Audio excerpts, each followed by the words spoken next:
شرور أنفسنا ومن سيئات أعمالنا من يهده الله فلا مضل له ومن يضلله فلا هادي له وأشهد أن لا إله إلا الله وحده لا شريك له وأشهد أن محمدا عبده ورسوله أما بعد فإن خير الحديث كتاب الله وخير الهدي هدي محمد صلى الله عليه وسلم وشر الأمور محدثاتها وكل محدثة بدعة وكل بدعة ضلالة وكل ضلالة في النار رب اشرح لي صدري ويسر لي أمري واحلل عقدة من لساني يفقهوا قولي۔ تمام تعریف کبریائی اور بڑائی اسی اللہ عز و جل کے لیے لائق اور زیبا ہے جو تمام کائنات کا خالق، مالک اور رب العالمین ہے۔ اسی اللہ سبحانہ و تعالیٰ کے لیے تمام تعریفیں ہیں جو آپ کا اور میرا مربی ہے۔ بعد اس حمد و ثنا کے درود و سلام و پیارے آقا محمد مصطفیٰ صلی اللہ علیہ وسلم پر جو تمام کائنات کے لیے رشد و ہدایت بنا کر کے بھیجے گئے تھے صلی اللہ علیہ وسلم۔ سامعین حضرات اور میری پردہ نشین ماؤں اور بہنوں، الحمدللہ یہ ہمارا جو 10 روزہ پروگرام جو رکھا گیا ہے یہ اس لیے رکھا گیا ہے کہ الحمدللہ جو یہ رمضان کا ایک بابرکت مہینہ ہے جس میں چونکہ لوگوں کے دل نرم ہوتے ہیں اور لوگ یہ چاہتے ہیں کہ ہم اللہ سبحانہ و تعالیٰ کی اور پیارے آقا محمد صلی اللہ علیہ وسلم کی باتیں سنیں، قرآن و حدیث ہم کو سننے ملے اور ان کو سن کر ان سے جو نصیحتیں حاصل ہم کر کے اپنی زندگی میں اس کو لا سکے۔ رمضان المبارک کا ہی مہینہ ایک ایسا بابرکت مہینہ ہے اور دلوں کو جو ہے تو اللہ سے قریب کرنے والا مہینہ ہے۔ اس مہینے میں کیا ہوتا ہے، لوگ زیادہ تر دین کے قریب آتے ہیں اور دین سے جڑتے ہیں، اللہ سے جو ہے تو اپنے گناہوں کی معافی مانگتے ہیں اور دیگر کام جو ہے تو رمضان کے مہینے میں لوگ زیادہ سے زیادہ کرنے کی کوشش کرتے ہیں۔ اسی مناسبت سے ہم نے یہ 10 روزہ پروگرام رکھا تاکہ ہم ہمارے معاشرے میں، ہمارے جو ہے تو دوست احباب میں اور ہماری ماں و بہنوں میں قرآن و حدیث کو صحیح پہنچا سکے۔ پیارے آقا محمد صلی اللہ علیہ وسلم فرماتے ہیں کہ ایسے لوگوں کے لیے خوشخبری ہے، ایسے لوگوں کے لیے خوشخبری ہے اور ان کے لیے جو ہے تو اور وہ لوگ حشاش و بشاش رہے۔ کون لوگ؟ وہ لوگ جو پیارے آقا محمد صلی اللہ علیہ وسلم کی باتیں سنیں، اس پر عمل کرے اور جوں کی تیوں دوسروں تک پہنچا دے۔ اللہ کے رسول صلی اللہ علیہ وسلم نے ایسے لوگوں کے لیے دعائے خیر کی ہے کہ ایسے لوگ خوش و خرم رہے، حشاش و بشاش رہے، جو کہ پیارے آقا محمد صلی اللہ علیہ وسلم کی اور اللہ کی باتیں سنیں، اس پر عمل کرے اور جیسی کی تیسی لوگوں تک پہنچا دے، اس میں کوئی رد و بدل نہ کرے۔ کیونکہ دین میں تبدیلی کرنا، دین میں رد و بدل کرنا اور اپنے دل سے کوئی بات اللہ کے رسول محمد صلی اللہ علیہ وسلم کی طرف منسوب کرنا یہ بہت بڑا اور کبیرہ گناہ ہے۔ اللہ کے رسول محمد صلی اللہ علیہ وسلم فرماتے ہیں کہ وہ ایسے شخص کے لیے جھوٹا ہونے کے لیے کافی ہے کہ وہ میرے نام سے کوئی بات منسوب کرے۔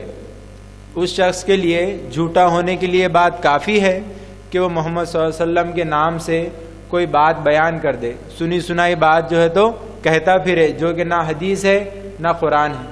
الحمدللہ آپ یہاں جو جمع ہوئے ہیں آپ کو خالص انشاءاللہ آپ کو قرآن اور حدیث ہی سننے کو ملے گا۔ تو اللہ کے رسول صلی اللہ علیہ وسلم نے کیا فرمایا؟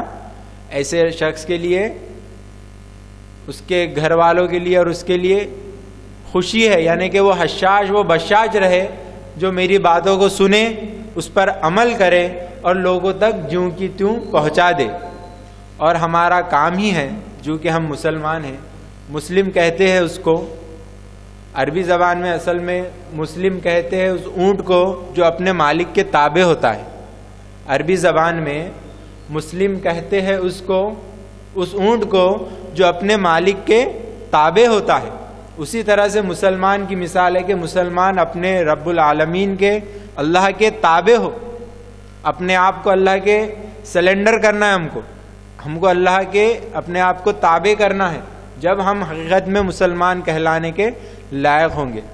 اللہ کے ہر احکام، اللہ نے جو وعید ہم پر نازل کی ہے، اللہ کے رسول محمد صلی اللہ علیہ وسلم نے جو باتیں ہم کو سکھائی ہے، جب تک ہم اس پر عمل نہ کریں گے اور اپنی خواہشات کو، اپنی جو ہے تو منمانیوں کو اللہ اور اس کے رسول کی فرمودات کے آگے ترجیح نہ دیں گے، تو انشاءاللہ ہم مسلمان کہلانے کے قابل ہوں گے. ورنہ چاہے ہمارا نام محمد ہو، چاہے ہمارا نام عبداللہ ہو، چاہے ہمارا نام عمر ہو، ہم اپنے آپ کو برائے نام مسلمان کہہ سکتے ہیں، لیکن اللہ کی لسٹ میں ہم مسلمان نہیں رہنے والے جب تک کہ ہم اپنے آپ کو اللہ کے تابع نہ کر دیں.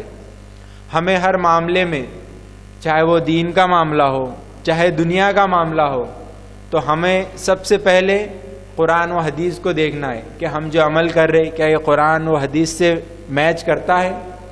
کیا ہم جو تجارت کر رہے یا ہم جو دنیا کی زندگی گزار رہے، کیا یہ قرآن و حدیث سے میچ کرتا ہے؟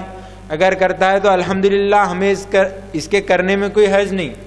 لیکن اگر نہیں کرتا تو ہمیں اس سے رکنا چاہیے، بری چیزوں سے ہم کو رکنا چاہیے. اور جب تک ہم ان چیزوں سے نہیں رکیں گے تو ہماری زندگی میں جو ہے تو دین نہیں آ سکتا. ہم پھر پریشان ہی رہنے والے. ہماری اولاد جو ہے تو بے راہ جو ہو جائیں گی، ان کی کوئی راہ نہیں رہیں گی. یعنی کہ ہم پھر افسوس کریں گے کہ ہماری اولاد کیسی نکل گئی. اگر ہمارا دینی ماحول نہیں ہوگا تو آپ سوچو پھر ہماری اولاد کا اور ہماری نسلوں کا کیا حال ہونے والا ہے. اسی سلسلے کو لے کر ہم نے یہ 10 روزہ جو ہے تو پروگرام رکھا تاکہ آپ کے سامنے صحیح اور سیدھی بات جو اللہ اور اس کے رسول کی بات ہے وہ پہنچا دے. تو ہم یہی کوشش کر رہے ہیں کہ قرآن و حدیث خالص آپ تک پہنچائے، اور اس کے علاوہ ہمارا اور کوئی مقصد نہیں. ہمارا صرف مقصد یہ ہے کہ اللہ اور اس کے رسول کی باتیں آپ تک پہنچ جائے اور اللہ ہم سے جو ہے تو راضی ہو جائے. اور یہ عمل ہر ایک کو کرنا ہے. جیسا کہ میں نے پہلے بھی کہا کہ دین کا کام ہر مسلمان مرد و عورت پر فرض ہے. اسی طرح سے ہمارے جو ہے تو پروگرامز اس 10 روزہ پروگرام کے علاوہ بھی سال بھر میں ہمارے پروگرام مختلف مقامات پر ہوتے اورنگ آباد میں. اور الحمدللہ 8 سے 10 سال سے ہمارے پروگرام چلتے آ رہے ہیں. آپ کے سامنے سراج انعامدار صاحب کا جو اورنگ آباد شہر میں دروس ہوتے ہیں اس کی مختصر سی فہرست آپ کے سامنے رکھ دوں تاکہ آپ اس سے استفادہ حاصل کریں. سب سے پہلے بروز اتوار سادات مسجد جو حمایت باغ پر واقع ہے، شہناز مینشن کے بالکل سامنے، وہاں پر بروز اتوار بعد نماز عشاء درس قرآن ہوتا ہے. اسی طرح سے اسی مسجد میں سادات مسجد جو حمایت باغ پر واقع ہے، شہناز مینشن کے بالکل سامنے، اسی طرح سے عشاء میں بروز بدھ کو اسی مسجد میں درس قرآن ہوتا ہے. اسی طرح سے چھاونی میں چھاونی دعویٰ ٹریننگ سینٹر بول کے ہے جو مٹن مارکیٹ کے بالکل سامنے بھولا فیبریکیشن کے نام سے ہے، وہاں پر ہمارا درس قرآن ہوتا ہے جو رات 9 بجے ہوتا ہے. اسی طرح سے مسجد عائشہ جو کہ موتی والا فنکشن ہال سے بالکل بازو میں ہے، بروز جمعرات بعد نماز مغرب یہاں پر بھی درس قرآن ہوتا ہے. اسی طرح سے عبدالحفیظ بھائی کا گھر جو 12 پلہ گیٹ پر واقع ہے، وہاں پر بھی رات 9 بجے درس قرآن ہوتا ہے. الحمدللہ اسی طرح سے فاسٹر انگلش اسکول جو سینٹر ناکا پر واقع ہے، یہاں پر بھی رات 9:30 بجے درس قرآن ہوتا ہے. اسی طرح سے عبدالحمید بھائی ٹیلر جو کہ رینگٹی پورہ میں ان کا گھر ہے، وہاں پر بھی رات 9:30 بجے درس قرآن ہوتا ہے، اور مختلف مقامات پر بھی الحمدللہ ہمارے درس قرآن ہوتے ہیں۔ تو آپ سبھی حضرات سے درخواست ہے کہ اس پروگرام کے علاوہ ان دروس میں بھی پہنچنے کی کوشش کرے، تاکہ ہمیں یہ معلوم ہو کہ قرآن کیا کہنا چاہتا ہے، احادیث مبارکہ میں کون سی چیزیں ہیں، ہمیں زندگی گزارنے کا جو ہے تو یہ آسان طریقہ ہے۔ اسی طرح سے میں اپنی بات ختم کروں گا۔ وآخر دعوانا ان الحمدللہ رب العالمین، سبحان ربک رب العزت عما یصفون وسلام علی المرسلین والحمدللہ رب العالمین۔ میں ہمارے مقرر سراج انعامدار صاحب سے گزارش کروں گا کہ وہ اسٹیج پر آئے اور ہمیں قرآن و حدیث سنائیں۔ ان الحمد للہ رب العالمین، نحمده ونستعینه ونستغفره ونؤمن به ونتوکل علیہ ونعوذ باللہ من شرور انفسنا وسیئات اعمالنا، من يهده الله فلا مضل له ومن يضلل فلا هادي له، أشهد أن لا إله إلا الله وحده لا شريك له وأشهد أن محمدا عبده ورسوله، أما بعد۔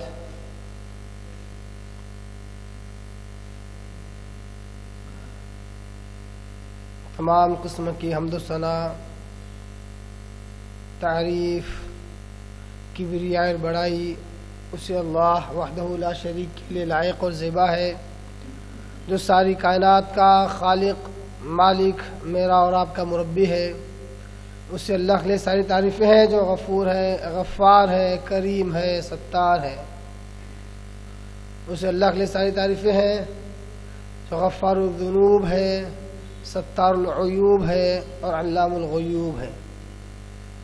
بعد اس کے آپ کے میرے آقا دو جہاں کے سردار، سردار الانبیاء پر کروڑہا کروڑ انگنت بے شمار درود و سلام ہو، صلی اللہ علی محمد و آلہ وسلم۔ قابل احترام بزرگوں، عزیز دوستوں، نوجوان ساتھیوں، اللہ اور اس کے رسول سے محبت کرنے والے دیوانوں اور میری پردہ نشین ماں اور بہنوں، آج ہم جس عنوان کے تحت یہاں جمع ہیں وہ عنوان ہے ہمارے 10 روزہ پروگرام کا چوتھا دن، محبت رسول۔ یعنی کہ آج ہم انشاءاللہ العزیز قرآن مجید اور احادیث مبارکہ کی روشنی میں محبت رسول کے تعلق سے علم حاصل کریں گے اور جانیں گے کہ یہ محبت رسول کیا چیز ہے۔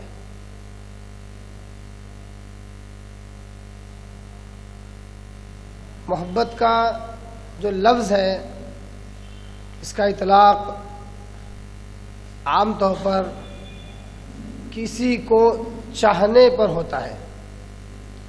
اگر کوئی شخص کسی کو چاہ رہا ہو تو اس کو کہتے ہیں کہ فلاں شخص سے محبت کرتا ہے۔ اب اس محبت کے کئی تقاضے ہوتے ہیں کہ جب وہ پورا کیا جاتا ہے تو وہ محبت حقیقی ہے یا معنوی ہے یا غیر حقیقی ہے، یہ واضح ہو جاتا ہے۔ محبت رسول، میں آج عام لفظ محبت پر گفتگو نہیں کر رہا ہوں، بلکہ محبت رسول اللہ صلی اللہ علیہ وآلہ وسلم پر ہی گفتگو کروں گا۔ یعنی ہماری محبت دو جہاں کے سردار الانبیاء حضرت محمد مصطفیٰ صلی اللہ علیہ وسلم سے کیسی ہو، کس طریقے سے ہو، کس انداز سے ہو، اس کے کیا تقاضے ہیں اور کیوں ضروری ہے محمد مصطفیٰ صلی اللہ علیہ وسلم سے محبت کرنا، ان ساری باتوں کو دیکھتے ہیں۔ آج کا جو ہمارا عنوان ہے اور آج کا ہمارا جو موضوع ہے اور آج کا ہمارے جو بیان ہے، یہ کس انداز سے سفر کرے گا، سفر کے دوران کیا کیا چیزیں ہمیں سننے میں آئیں گی، آئیے اس کا ایک خلاصہ اور اس کے نکات اور اس کے مائل سٹونز آپ کے آگے اس کی نشاندہی کروں، تاکہ اس کم وقت میں سارے نکات آپ کے آگے رکھنے میں آسانی ہو اور جو کچھ باتیں آپ سنیں اس کو ذہن نشین کرنے میں بھی آسانی ہو۔ سب سے پہلے ہم یہ دیکھیں گے کہ محبت رسول صلی اللہ علیہ وسلم یہ کیوں ضروری ہے، کیوں ضروری ہے۔ یہ سوال اس لیے کھڑا ہوتا ہے کیونکہ جو بھی شخص مسلمان گھرانے میں پیدا ہوتا ہے وہ اپنے آپ کو مسلمان کہتا ہے۔ جو بھی شخص مسلمان گھرانے میں پیدا ہوتا ہے اور میونسپلٹی کے اندر اس کا نام ہوتا ہے تو وہ عام طور پر اللہ کو ماننے والا اور اس کے رسول محمد مصطفیٰ صلی اللہ علیہ وسلم کو ماننے والا ہوتا ہے۔ کیا اتنا کافی ہے کسی مسلمان کے لیے کہ وہ اللہ کو مان لے اور اس کے آخری نبی کو مان لے؟ کیا اتنا کافی ہے؟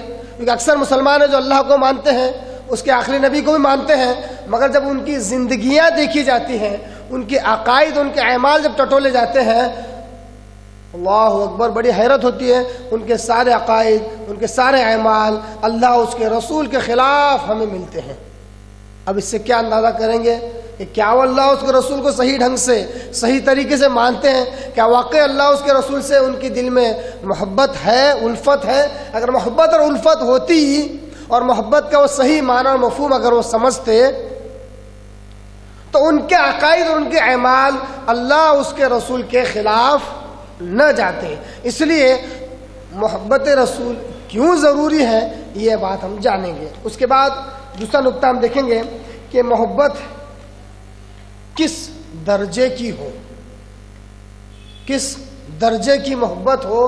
محبت کے بھی بہت سارے درجے ہیں، جس کی جیسی محبت ہوتی ہے اس قسم کی اس کے عقائد اور اس کے اعمال اس سے ظاہر ہوتے ہیں۔ تیسرا نقطہ ہم دیکھیں گے کہ صحابہ میں نبی کریم صلی اللہ علیہ وسلم کی جو محبت تھی وہ کس انداز سے تھی، کیسی تھی۔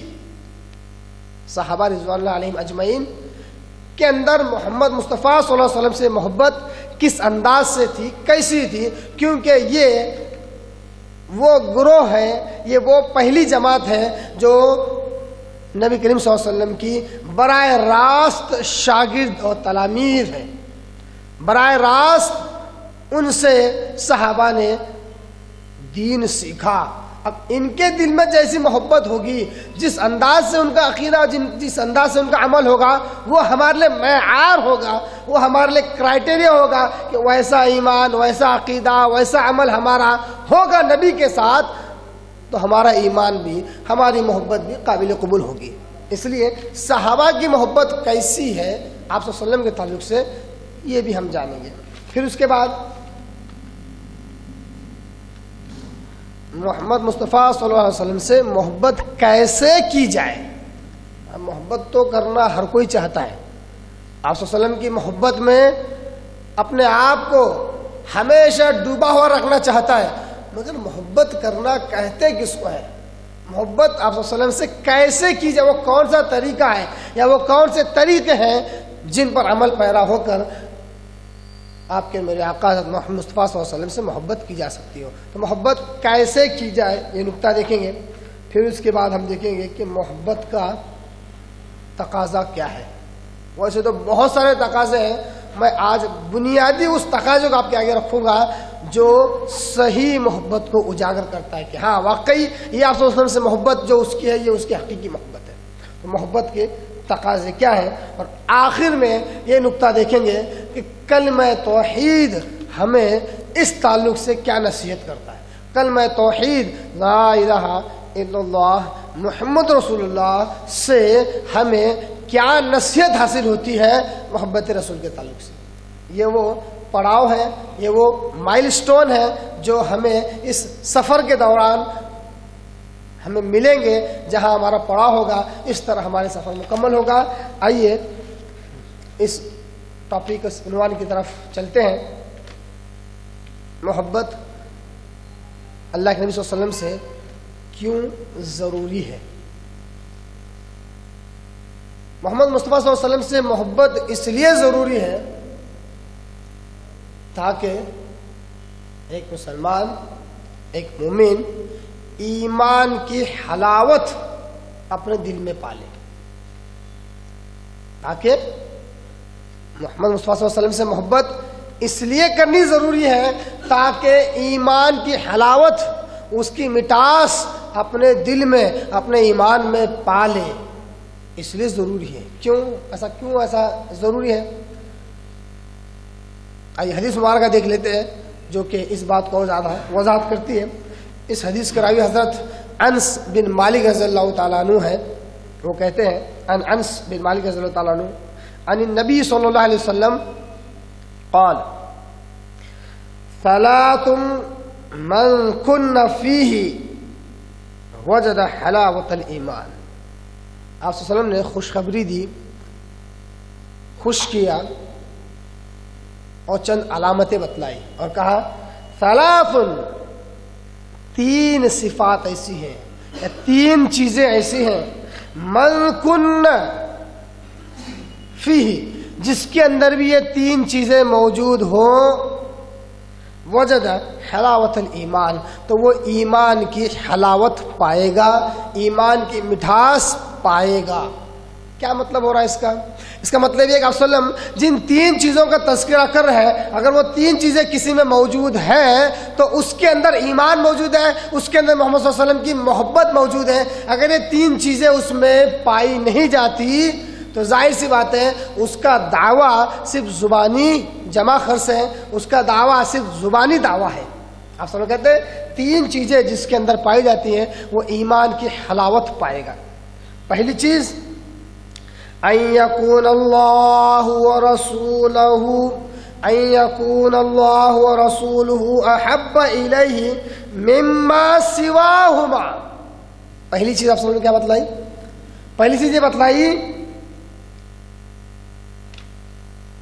ان یکون اللہ ورسولہ، کہ اس کی نگاہ میں اللہ اور اس کے رسول کی محبت احب سب سے زیادہ ہو۔ احب یہ مقابلے کے لیے آتا ہے لفظ، یعنی دوسری چیزوں کے مقابلے میں، اس کو اس میں تفضیل کہتے ہیں، مقابلے کے لیے دوسری چیزوں کے مقابلے میں جس شخص کے دل میں اللہ اس کے رسول کی محبت، اللہ اس کے رسول کے علاوہ جتنی چیزیں ہیں ان سب سے بڑھ کر ہو، وہ ایمان کی حلاوت اور مٹھاس پائے گا۔ اب اللہ اس کے رسول کی محبت ساری چیزوں سے، ان دو کے علاوہ مطلب ساری چیزیں آ گئی، ساری چیزوں سے بڑھ کر ہو تو وہ ایمان کی حلاوت پائے گا۔ اس کا مطلب یہ ہے کہ اللہ تبارک و تعالی اگر کوئی حکم دے، پیارا آقا صلی اللہ علیہ وسلم اگر کوئی حکم دے تو بندہ ان دو احکامات کو ساری دنیا کے کام کاج، ساری دنیا کے احکامات کے مقابلے میں سب سے زیادہ اگر ان کو ترجیح دیتا ہے، سب سے زیادہ ان کو پریفرنس دیتا ہے اور ان پر عمل پیرا ہوتا ہے، تو گویا کہ وہ اللہ اس کے رسول سے سب سے زیادہ محبت کرتا ہے۔ کیونکہ زبانی اعتبار سے تو ہر کوئی اللہ اس کے رسول سے محبت کرنے کا دعویٰ کرتا ہے ساری دنیا سے بڑھ کر، اور کہتے بھی ہیں کہ اللہ اس کے رسول سے بڑی محبت ہے، بتاؤ کہاں جان دینا ہے، بتاؤ کہاں جان دینا ہے، ہم جان دینے کے لیے تیار ہیں۔ جبکہ یہ صرف زبانی جمع خرچ ہے، بالکل اس طرح جس طرح ایک میں مثال آپ کے آگے دیتا ہوں، اسی مثال پر ہمارا آج کا سارا عنوان اسی پر اگر ڈیپینڈ ہے، اگر کہیں تو کوئی حرج نہ ہوگا۔ ایک شخص ہے، مثال بڑی اہم ہے، ایک شخص ہے، اس کی ماں ہے اور بیمار ہے، بہت بوڑھی بھی ہو گئی ہے، اس کی خدمت کرتا ہے۔ اب ایک مرتبہ اس کی ماں جو کہ بستر سے اٹھ نہیں سکتی ہے اپنے بیٹے سے کہتی ہے میرے پیارے بیٹے مجھے ایک گلاس پانی پلا دے. کیا کہا ماں نے؟ میرے پیارے بیٹے مجھے ایک گلاس پانی پلا دے. بیٹے نے کہا امی جان مجھے آپ سے بڑی محبت ہے. کیا کہا؟ امی جان مجھے آپ سے بڑی محبت ہے, آپ کے جیسا میں کسی کو نہیں سمجھتا, آپ سے سب سے زیادہ محبت کرتا ہوں, آپ کا حکم سر آنکھوں پر, آپ کے جیسا میں نے کسی کو نہیں دیکھا, آپ بڑی اچھی ہیں, آپ بڑی محبت کرنے والی ہیں, آپ بڑا رحم کرنے والی ہیں. تعریفوں کے پل باندھ رہا ہے. ماں کہتی بیٹا یہ سب کچھ ٹھیک ہے, ایک گلاس پانی تو پلا دے. پھر بیٹا کہتا ہے ماں میں آپ سے سب سے زیادہ محبت کرتا ہوں, بڑی محبت کرتا ہوں, آپ سے بڑھ کر کسی سے محبت نہیں کرتا, آپ کا حکم سر آنکھوں پر, آپ کے جیسی میں نے کسی کو نہیں دیکھا, آپ بڑی رحم دل ہیں, آپ بڑی محبت کرنے والی ہیں, آپ بڑی شفقت کرنے والی ہیں. ماں کہتی ہے بیٹا ایک گلاس پانی پلا دے. آپ کو یہ بیٹا کیسا لگ رہا ہے؟ کیسا لگ رہا ہے؟ یہ زبانی جمع خرچ والا بیٹا ہے, یعنی زبانی محبت کا دعویٰ کرنے والا بیٹا ہے, تو صرف زبانی اعتبار سے محبت محبت محبت, ماں بڑی محبت, ہم اللہ اس کے رسول سے بڑی محبت کرتے, بڑی محبت کرتے, بڑی محبت, بس یہ زبانی جمع خرچ کر رہا ہے, حکم کی تابعداری نہیں کر رہا ہے, ماں جو کہتے اس کی اطاعت نہیں کر رہا ہے. یہی حال آج مسلمانوں کا ہے. اللہ اس کے رسول پر ایمان تو لاتے ہیں, اللہ اس کے رسول سے محبت کرنے کا دعویٰ تو بہت کرتے ہیں, جب اللہ اس کے رسول کا حکم آ جاتا ہے تو اس میں ٹاوک ٹولیاں کرتے ہیں, اس میں ہیلے اور بہانے تلاش کرتے ہیں, اس کے اندر نئے نئے راستے نکالتے ہیں اور کہتے ہیں اسلام ایک بہت بڑا پہاڑ ہے, جب چڑھائی نہ ہو تو بازو سے راستہ نکال لینا, چور راستہ. 5 وقت کی نماز ہے, ارے بہت مشکل ہے.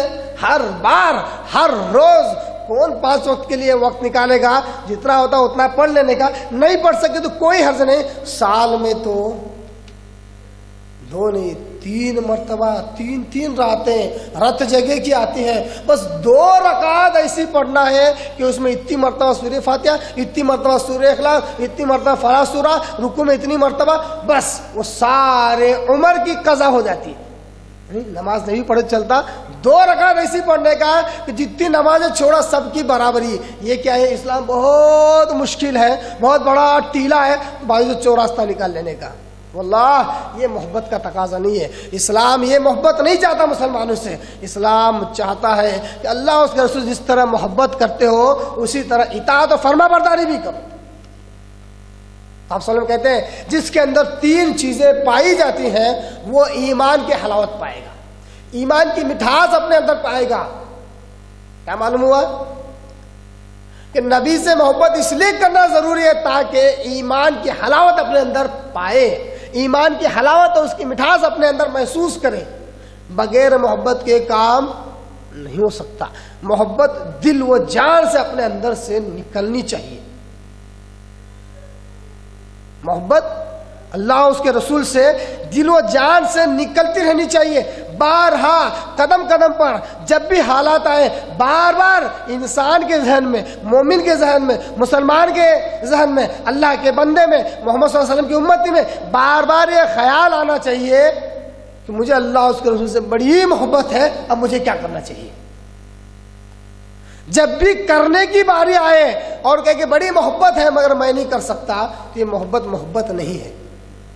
آپ صلی اللہ علیہ وسلم نے کہا جس کے اندر 3 چیزیں پائی جاتی ہیں وہ ایمان کی حلاوت کو پاتا ہے. پہلی چیز آپ صلی اللہ علیہ وسلم نے کہا کہ وہ اللہ اس کے رسول سے سب سے زیادہ محبت کرنے والا ہو ان 2 کے مقابلے میں, سب سے زیادہ. وَأَن يُحِبَّ الْمَرْءَ لَا يُحِبُّهُ إِلَّا لِلَّهِ, ایک بھائی دوسرے بھائی سے اگر محبت کرے تو خالص اللہ کے لیے کرے. جو کچھ اپنے لیے پسند کرے وہی اپنے بھائی کے لیے پسند کرے, خالص اللہ کے لیے. وَأَن يَكْرَهَ أَن يَعُودُ فِي الْكُفْرِ كَمَا يَكْرَهُ أَن يُقْذَفَ فِي النَّارِ. تیسری چیز آپ صلی اللہ علیہ وسلم نے بتلائی کہ اس کو کفر کی حالت میں چلے جانا اتنا برا لگے, اتنا برا لگے, اتنا ناپسندہ ہو جیسے کہ اس کو آگ میں ڈالا جا رہا ہو.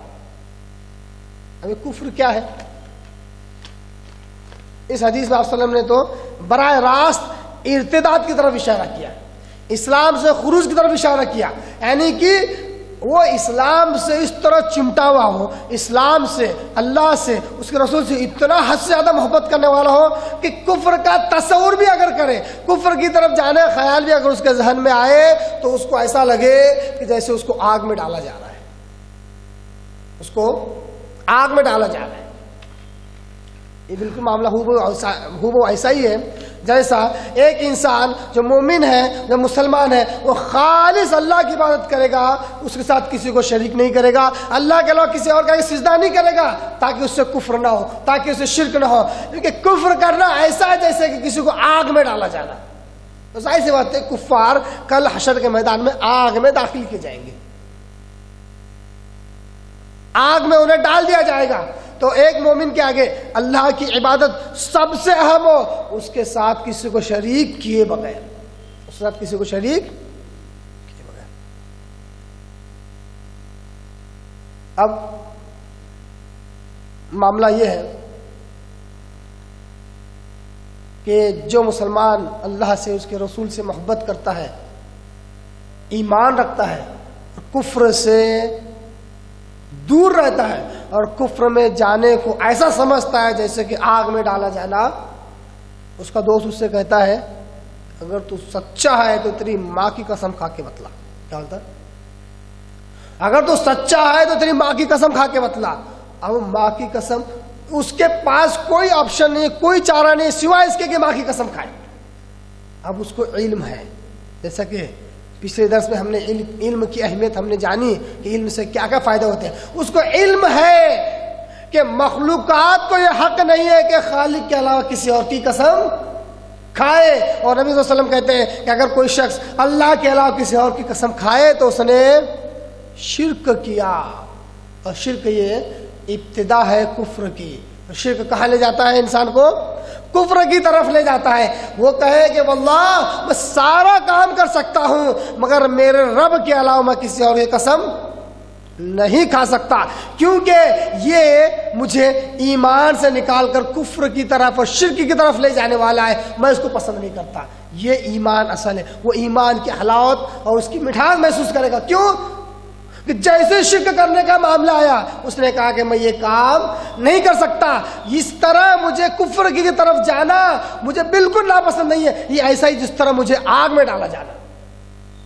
اسی طرح بہت بیمار ہو گیا، ڈاکٹروں کو بہت بتا لیے، جبرن ماں باپ نے پکڑ کر لے گئے بابا کے پاس، جانتے کے پاس۔ بابا نے بولا ہاں سب کچھ ٹھیک ہے، ایک تعویذ دیتا ہوں پہن لو، اچھے ہو جاؤ گے۔ مجبوراً آ گئے کسی طرح، مگر دیکھا جیسی تعویذ کو یاد آیا، پیارا آقا صلی اللہ علیہ وسلم کہتے ہیں ان الرقا والتمائم والتولد شرک، بے شک شرکیہ منتر پڑھنا، تعویذ گنڈے کرنا اور کڑے اور چھلے پہننا یہ سب شرک ہے، واللہ یہ کام میں نہیں کر سکتا کیونکہ یہ مجھے کفر کی طرف لے جاتا ہے، یہ مجھے شرک کی طرف لے جاتا ہے، یہ ایسا ہے جیسے مجھے آگ میں ڈالا جانا۔ وہ شخص ایمان کی حلاوت محسوس کرے گا، جان دو مجبور ہوں، اچھا ہو گیا تو پھر بعد میں ایک اللہ کو مانیں گے، یہ ایمان ایمانی نہیں ہے۔ تو آپ صلی اللہ علیہ وسلم نے کہا کہ ایمان کی حلاوت وہ شخص محسوس کرے گا جس کے اندر تین چیزیں موجود ہو، اللہ اس کے رسول سے محبت، ان دو کے علاوہ ساری چیزوں سے سب سے زیادہ ہو، نمبر دو اپنے بھائی کے لیے وہی پسند کرے جو خود کے لیے پسند کرتا ہو، اور اپنے بھائی سے اس لیے محبت کرے تاکہ وہ خالص اللہ کے لیے ہو، اپنے بھائی سے محبت خالص اللہ کے لیے محبت کرے، اور تیسری چیز کفر کی طرف جانا اس کو اتنا ناگوار ہو جس طرح اس کو آگ میں ڈالا جانا۔ محمد مصطفیٰ صلی اللہ علیہ وسلم سے محبت کرنا کیوں ضروری؟ تاکہ ہمارے دل میں ایمان کی حلاوت میں محسوس ہو، ایمان کی مٹھاس میں محسوس ہو۔ اسی طرح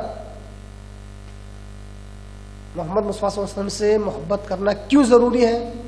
تاکہ ہمارا ایمان کامل اور مکمل ہو۔ معلوم ہوا، انشاءاللہ دلیل رکھوں گا کہ کسی شخص کا، کسی مسلمان کا، کسی مومن کا ایمان اس وقت تک کامل نہیں ہو سکتا جب تک کہ آپ صلی اللہ علیہ وسلم سے محبت نہ کرے۔ محبت کیا ہے، اس کے تقاضے کیا ہے، انشاءاللہ ہم تھوڑی دیر بعد اس کو ضرور دیکھیں گے، انشاءاللہ ضرور دیکھیں گے۔ فی الوقت محبت کو اوپرا اوپری ہم دیکھ لیتے ہیں، برڈس ویو اوور آل ہم دیکھتے ہوئے چلتے ہیں۔ محبت آپ صلی اللہ علیہ وسلم سے اس لیے کرنا ضروری ہے تاکہ ہمارا ایمان مکمل ہو. اگر کوئی شخص چاہتا ہے کہ اپنے ایمان کو مکمل کرے، اس کو چاہیے کہ وہ آپ صلی اللہ علیہ وسلم سے حد سے زیادہ محبت کرے. دلیل صحیح بخاری سے مسلم متفق علیہ صحیحین کی حدیث. انس بن مالک حضرت اس حدیث کے راوی، وہ کہتے ہیں عن النبی صلی اللہ علیہ وسلم قال النبی صلی اللہ علیہ وسلم لا یؤمن احدکم، کہا کتاب صلی اللہ علیہ وسلم لا یؤمن احدکم، اے لوگوں تم میں سے کوئی شخص اس وقت تک مومن نہیں ہو سکتا، مطلب ایمان مکمل نہیں ہوگا اس کا. ایمان کی ابتدا ہو سکتی ہے، ایمان کی ابتدا ہو سکتی ہے، جس طرح اللہ کو مان لیا، آخرت کے دن کو مان لیا، تقدیر کو مان لیا، فرشتوں کو مان لیا.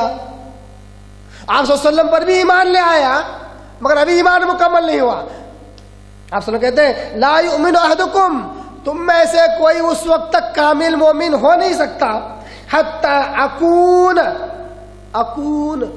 واحد کا صیغہ ہے، خصوصیت کے ساتھ.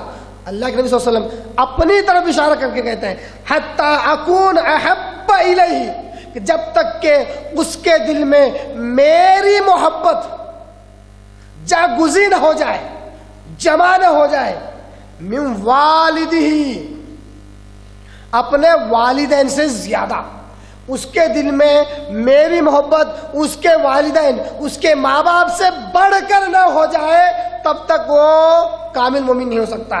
وہ والدہ، اپنی اولاد سے بڑھ کر اس کے دل میں جب تک میری محبت جمع نہیں ہو جاتی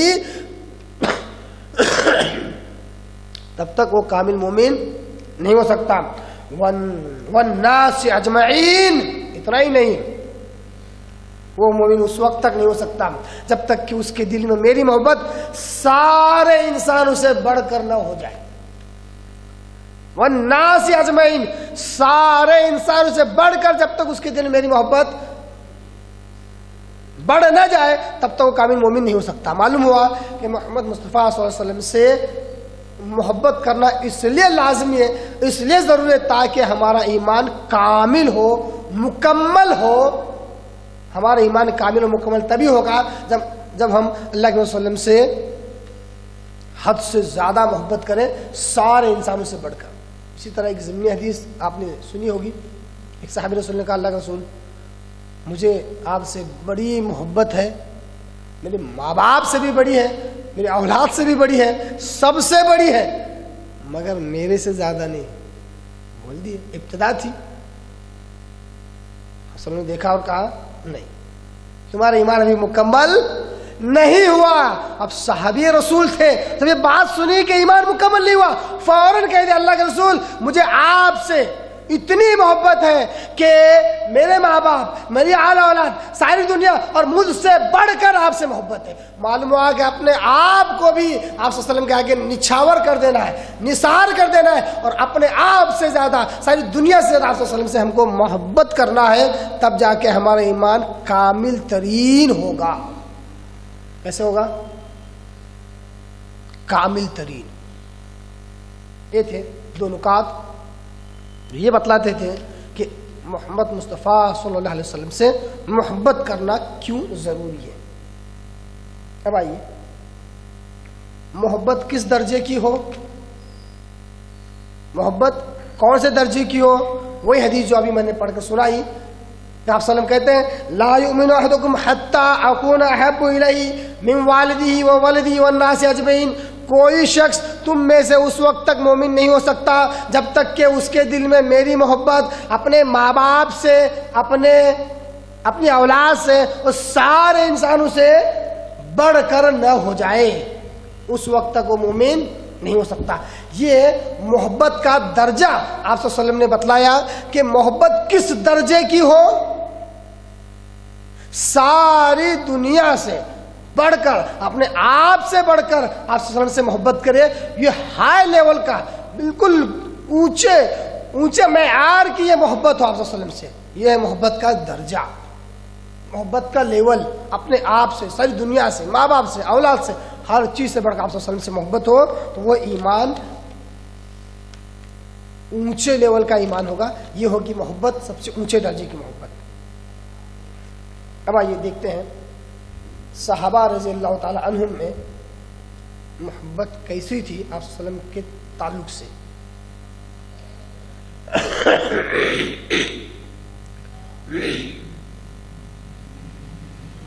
بڑی پیاری حدیث مبارک آپ کے آگے رکھتا ہوں,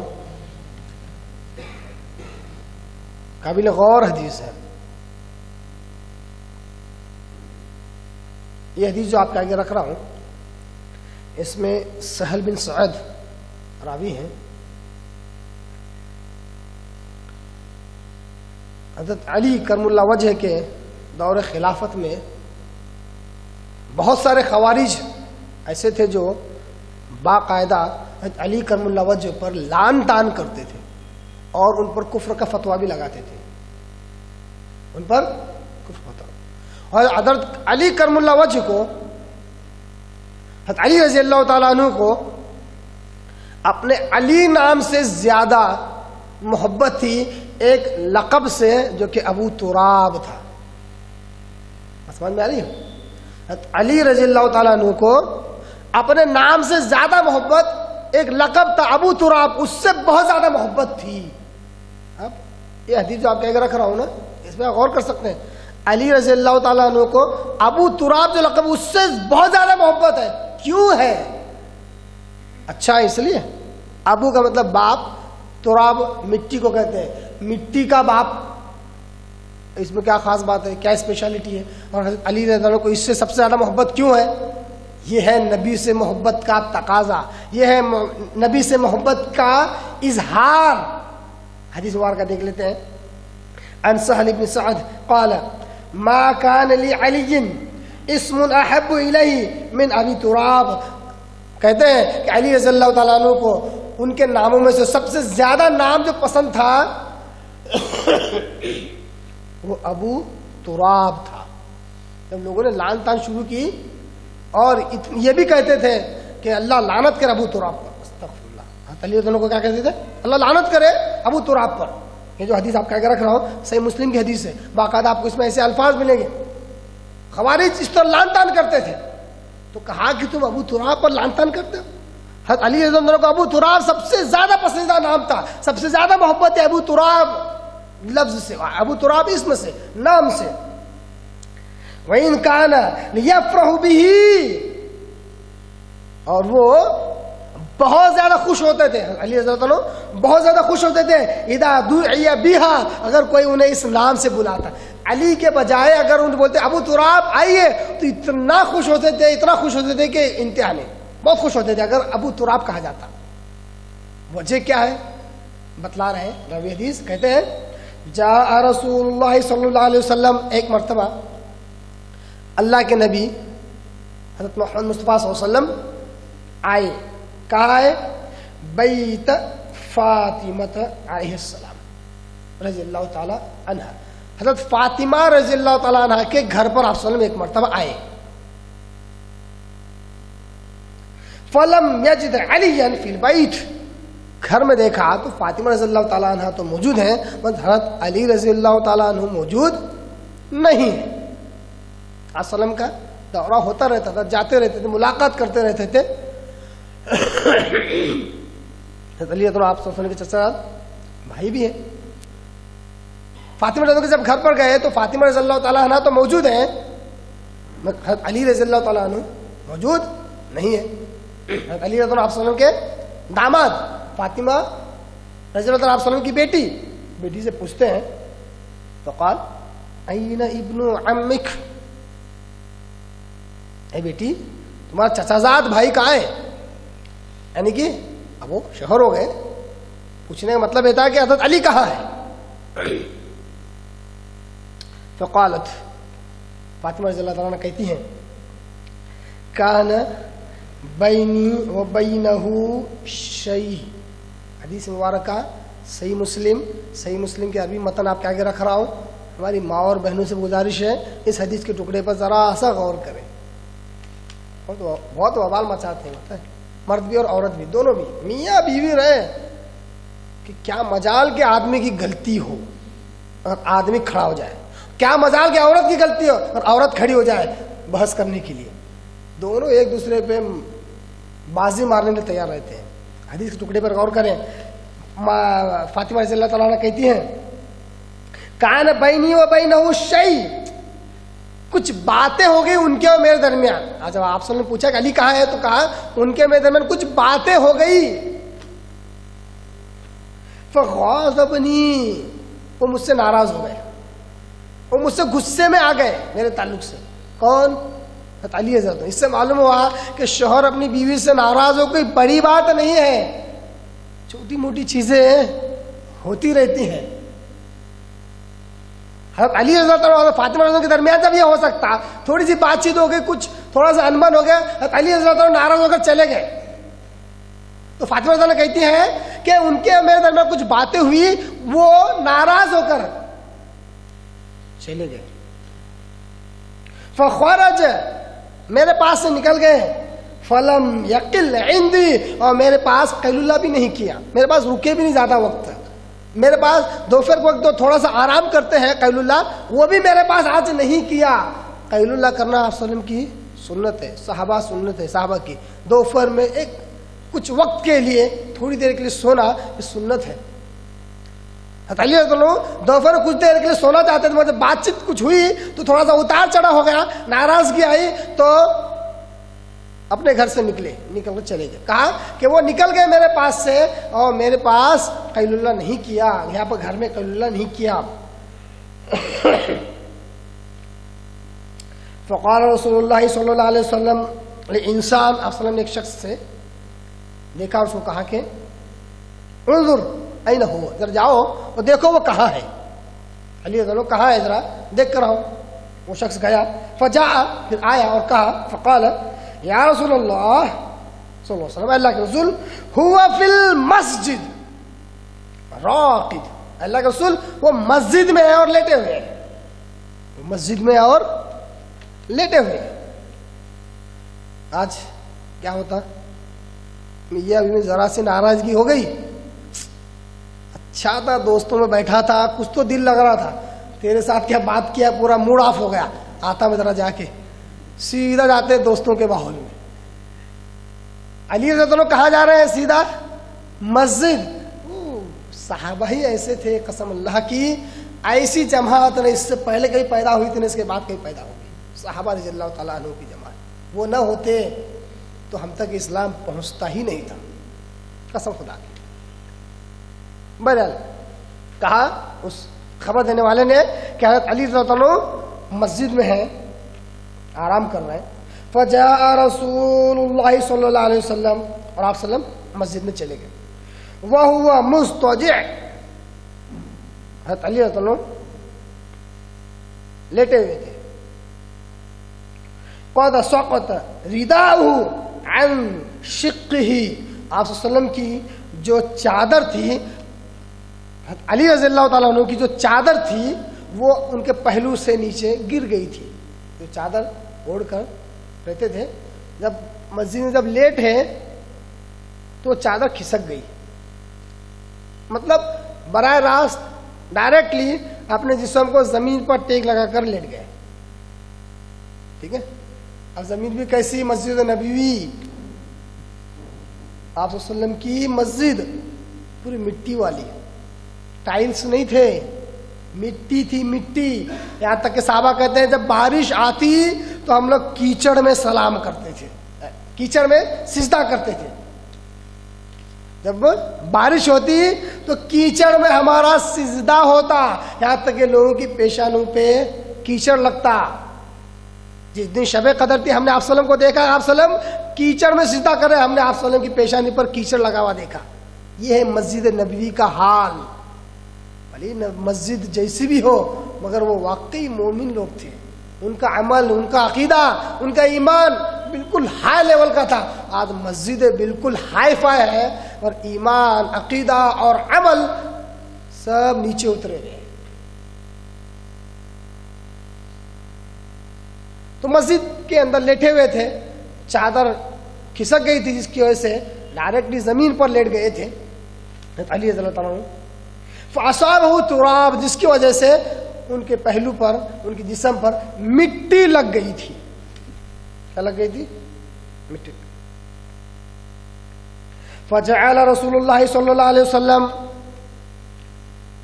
یمسحہ عنہ. آپ صلی اللہ علیہ وسلم دیکھو دو جہاں کے سردار الانبیاء داماد کے پاس آئے, جیسا بھائی بھی ہیں اب داماد ہیں, داماد کے پاس آئے. فجعل رسول اللہ صلی اللہ علیہ وسلم یمسحہ عنہ. آپ صلی اللہ علیہ وسلم آئے اور ان کے جسم پر لگی ہوئی مٹی جھاڑنے لگے, صاف کرنے لگے. آج کوئی سسر کرتا سا داماد کے ساتھ کرتا, یا تو بہت ہی بچک کے رہتا کہ کہیں بیٹی کو نہ چھوڑ دے طلاق دے گا, نہیں تو اتنا ڈھٹائی یا تو چھوڑا تو کیا ہوا ایک اور شادی کرا دیں گے بیٹی کی. یہ ڈھٹائی آج کی ہر کوئی نہیں ہے مگر بہت سے لوگوں میں صفات پائی جاتی ہے. داماد سے بات کرنے کا انداز الگ, یا تو بہت ہی بچک کے بات کریں گے یا پھر بہت ہی ڈھٹائی سے بات کریں گے. لیکن یہ کیسی محبت ہے کہ جسم پر مٹی لگی ہے تو مٹی کو صاف کر رہے ہیں. کون ہے یہ؟ رسول اللہ صلی اللہ علیہ وسلم, اللہ کے رسول مٹی کو صاف کر رہے ہیں, جھاڑ رہے ہیں. اس کے بعد کہتے ہیں یقول قم ابا تراب, قم ابا تراب, اے ابو تراب اٹھو, اٹھ جاؤ. ابھی علی رضی اللہ عنہ کا نام ابو تراب نہیں ہے, اور آپ صلی اللہ علیہ وسلم نے مٹی لگی ہوئی تھی اس لیے کہا ہے مٹی کے باپ اٹھ جاؤ, اے مٹی کے باپ اٹھ جاؤ.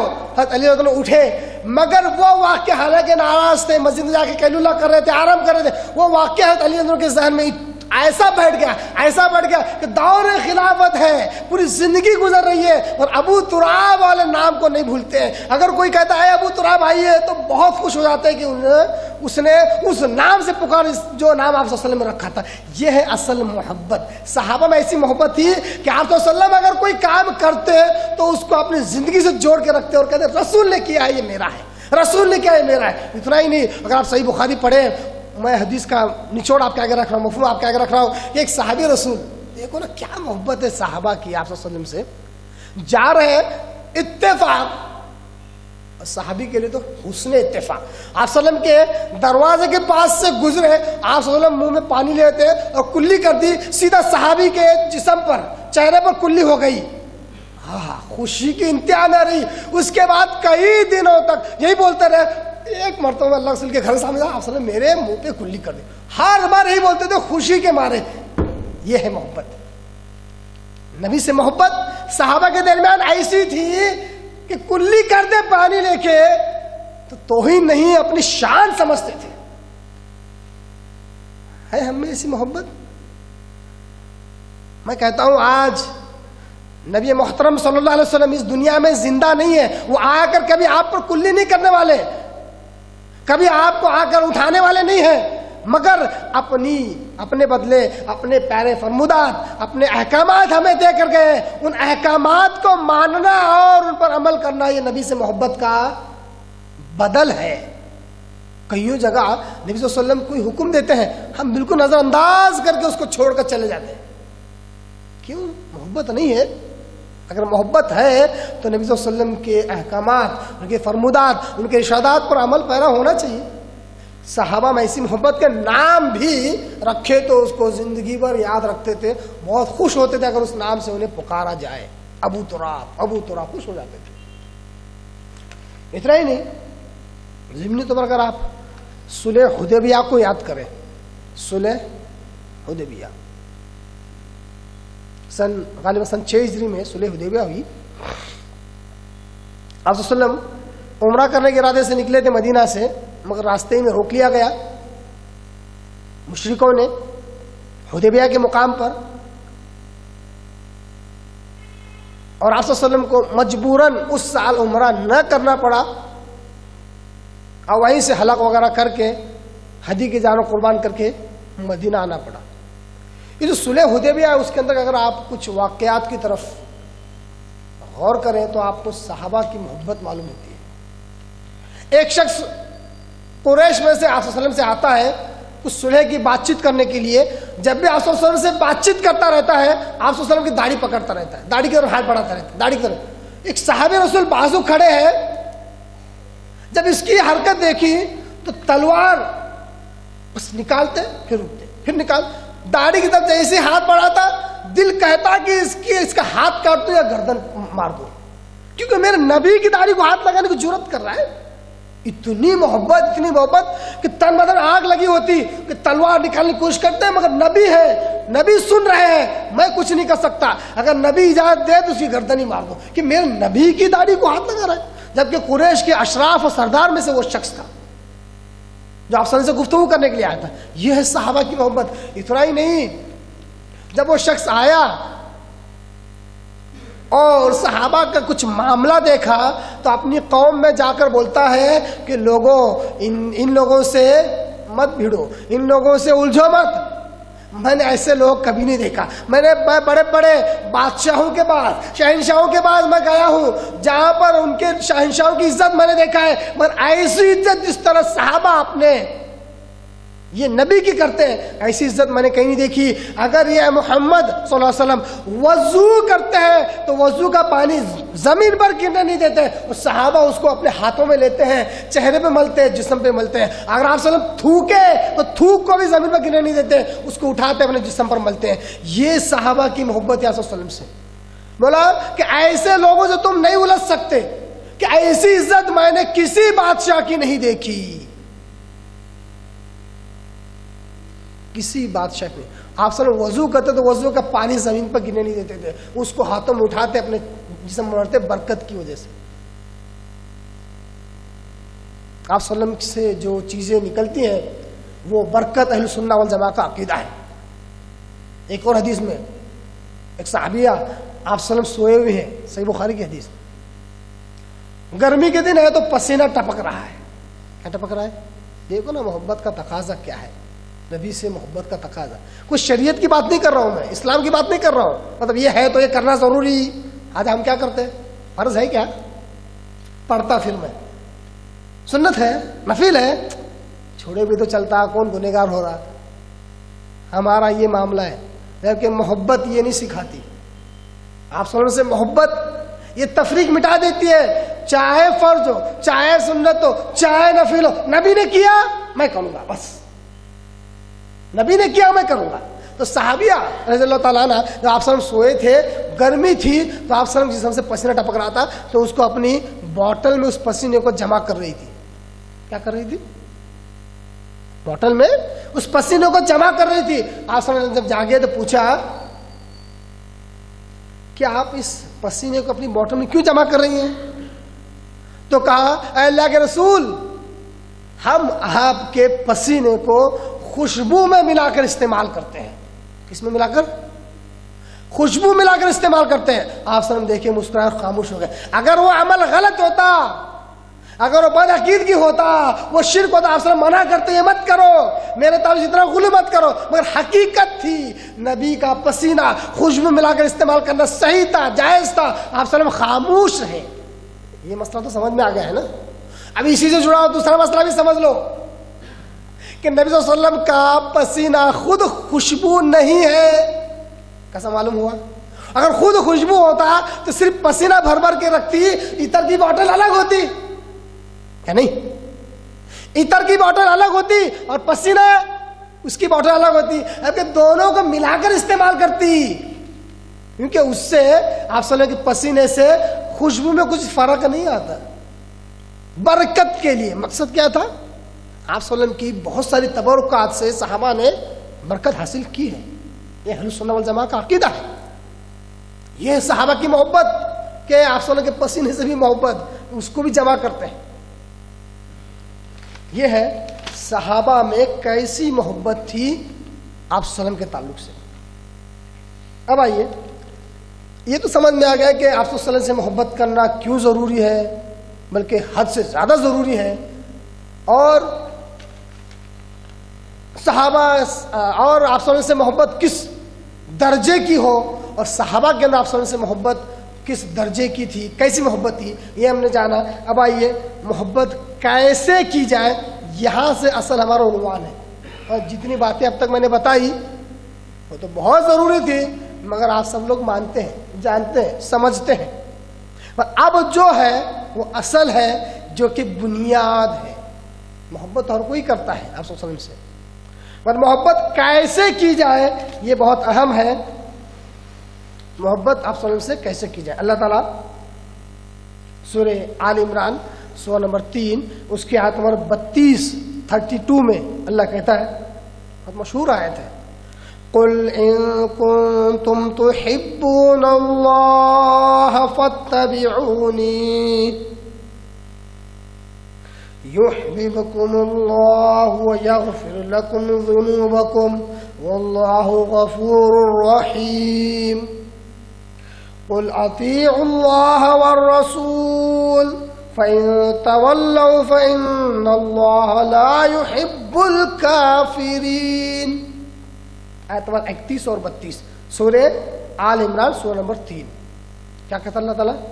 قُلْ إِن كُنتُمْ تُحِبُّونَ اللَّهَ، اے محمد صلی اللہ علیہ وسلم آپ اپنے امتیوں سے کہیے، آپ سارے انسانوں سے کہیے، آپ سارے ایمان والوں اور مسلمانوں سے کہیے، قل آپ کہیے، ان کنتم تحبون اللہ، اگر تم اللہ سے محبت کرتے ہو، اگر تم اللہ سے محبت کرتے ہو، فاتبعونی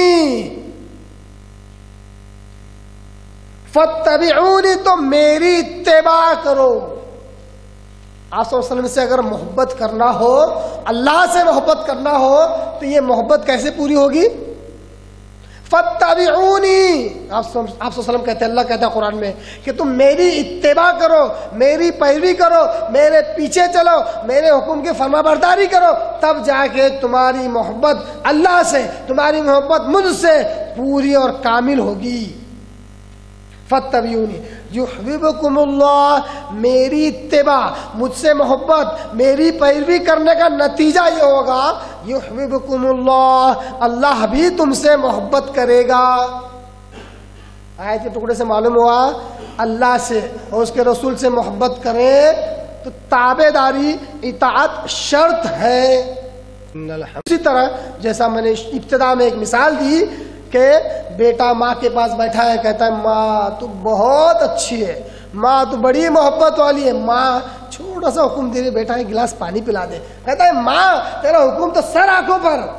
سر آنکھوں پر کیا مطلب؟ تیرا حکم تو سر آنکھوں پر، مگر تو بہت اچھی ہے. حکم کی بجاوری نہیں کر رہا ہے، صرف تعریف کے پل، تعریف کے پل، تعریف کے پل. آج مسلمانوں کا یہی حال ہے، محبت حد سے زیادہ رسول سے ہے، حد سے زیادہ، لیکن ساری زبانی جمع خرچ، صرف زبانی دعوے، جب عمل کی باری آتی ہے تو سب کے سب پیچھے. اتنا ہی نہیں، اس آیت کو مکمل کرتا ہوں پھر اس نقطے کی طرف آپ کو لے کے چلوں گا. اللہ تعالیٰ کہتا ہے کہ اگر تم، اے محمد آپ کہیے، اگر تم اللہ سے محبت کرتے ہو تو تم میری اتباع کرو، اس کے نتیجے میں اللہ تعالیٰ تم سے محبت کرے گا. واللہ یغفر لکم ذنوبکم، اور دوسرا فائدہ اس کا یہ ہوگا کہ اللہ تعالیٰ تمہارے گناہوں کو بخش دے گا. واللہ غفور رحیم، اللہ تبارک تعالیٰ بڑا بخشنے والا، بڑا رحم کرنے والا ہے. آیت نمبر 31، آیت نمبر 32 میں اللہ کہتا ہے قل اطیعوا اللہ والرسول، اے لوگو اللہ کی اطاعت کرو اور اس کے رسول کی اطاعت کرو. کتنے لوگوں کی اطاعت کرنا ہے؟ کتنے لوگوں کی فرمانبرداری کرنا ہے؟ 2. اور ہر زمانے میں جب سے دنیا بنی ہے نا، جب سے انبیاء رسول آ رہے ہیں اس دنیا میں، آتے رہے، تب سے صرف 2 ہی کی ماننا پڑتا ہے، ایک اللہ کی، دوسرا وقت کے نبی کی. اللہ کی تو اطاعت فرمانبرداری کرتے ہی ہے. آج کے وقت کے نبی کون ہیں؟ محمد مصطفیٰ صلی اللہ علیہ وسلم. مسلمانوں کے بھی، کافروں کے بھی، ہندوؤں کے بھی، عیسائیوں کے بھی، یہودیوں کے بھی. اتنا نہیں، آپ صلی اللہ علیہ وسلم صحیح مسلم حدیث میں کہتے ہیں کہ اگر کوئی شخص میرے تعلق سے کوئی بات سنے، مطلب میرے تعلق سے معلوم ہو جائے کہ میں آخری نبی ہوں، اور مجھ پر ایمان نہ لائے، چاہے یہودی ہو یا چاہے عیسائی ہو، چاہے کسی بھی دین دھرم کا ماننے والا ہو، الا کان فی اہل النار، تو وہ جہنمیوں میں سے ہوگا اگر مجھ پر ایمان نہ لایا تو. اطاعت صرف اللہ اور اس کے رسول کی ہوگی. اللہ کہتا ہے اللہ کی اطاعت کرو، اس کے رسول کی اطاعت کرو. فَإِن تَوَلَّوْا، اگر تم ان دونوں کی اطاعت کرنے میں اگر تم نے منہ پھیر لیا. تولو، منہ پھیرنا، بہت سارے معنی ہیں. اللہ کی بات آ جائے، اس کے رسول کی بات آ جائے، اس کے ان باتوں کا سرے سے انکار کر دینا، نہیں ایسا نہیں ہے، یہ منہ پھیرنا ہے، اللہ اس کے رسول کی باتوں کو چھوڑ دینا ہے. اسی طرح اللہ اس کے رسول کی باتیں آ گئی، اللہ اس کے رسول کے احکامات آ گئے، اب کہہ رہا ہے کہ ذرا مجھے سوچنے دو اس تعلق سے، میں سوچوں گا، صحیح لگے گا تو عمل کروں گا. اللہ کے بندے، اللہ اس کے رسول کی باتیں صحیح اور غلط پرکھنے کے لیے تیرے پاس دی جائیں گی. یہ منہ اور مسور کی دال اللہ اس کے رسول کی باتیں پرکھنے کے لیے، تجزیے کے لیے، جائزے کے لیے اس کے سامنے دیں گے، سوچے گا، اگر عقل میں بیٹھیں گے تو عمل کروں گا. اللہ اکبر، استغفر اللہ، یہ بھی منہ پھیرنا ہے. اسی طرح اللہ اس رسول کی بات آ گئی، اب یہ سوچ رہا ہے کہ اللہ اس کے رسول کی تو بات ہے، مگر اب امام صاحب نے بول دیے نا مسجد میں، جمعہ خطبے میں تو ایسا انہوں نے بتا دیا، اب اس کا کیا؟ ہمارے مسلک میں تو ایسا ہے، ہمارے مذہب میں تو ایسا ہے، بھلے ہی صحیح حدیث ہے، اب کیا کرنا؟ یہ بھی تولو، یہ بھی منہ پھیرنا ہے. اللہ اس کے رسول کا حکم آ جائے، سمعنا واطعنا ہونا چاہیے، ہم نے سن لیا، ہم نے اطاعت کر لی.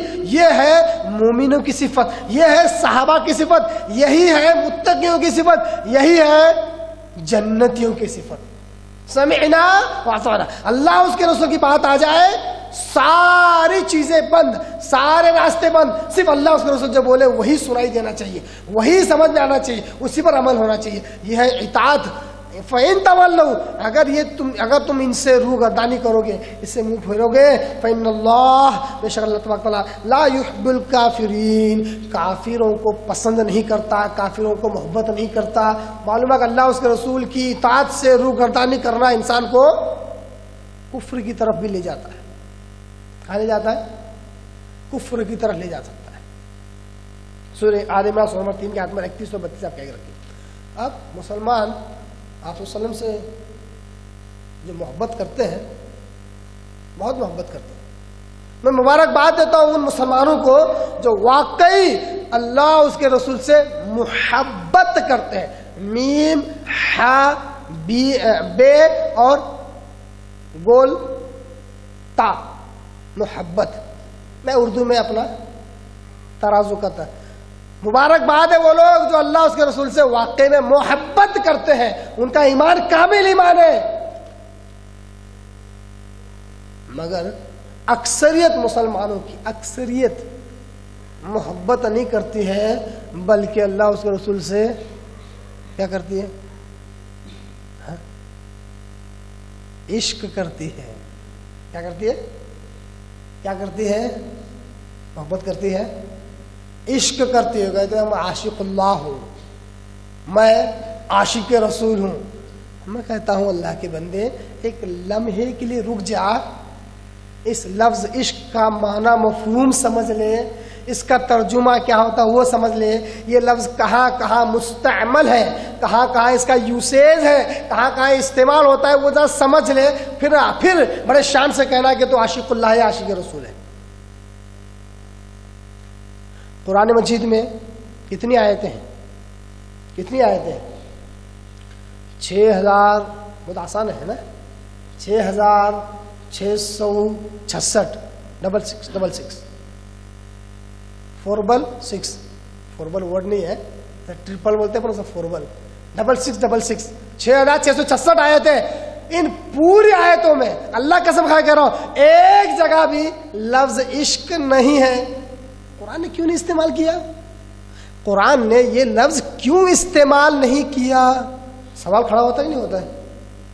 بہت سارے لوگ کیا کہتے ہیں بتائیں؟ بعض لوگ یہ کہتے ہیں محبت یہ جو درجہ ہے نا، اس کا سب سے اعلیٰ درجہ عشق ہے. بولے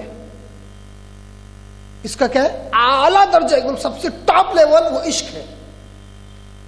اس کا مطلب یہ ہوا استغفر اللہ، قرآن اپنے باتوں کے بیان کرنے میں نامکمل ہے.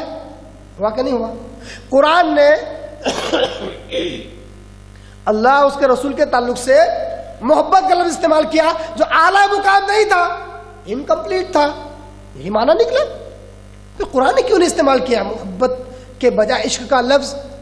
اتنا ہی نہیں، اگر آپ احادیث مبارکہ کو چھان مارے، مشہور ایک 15 یا 20 تک حدیث کتابوں کے نام عام طور پر آپ کو مارکیٹ میں سننے ملیں گے.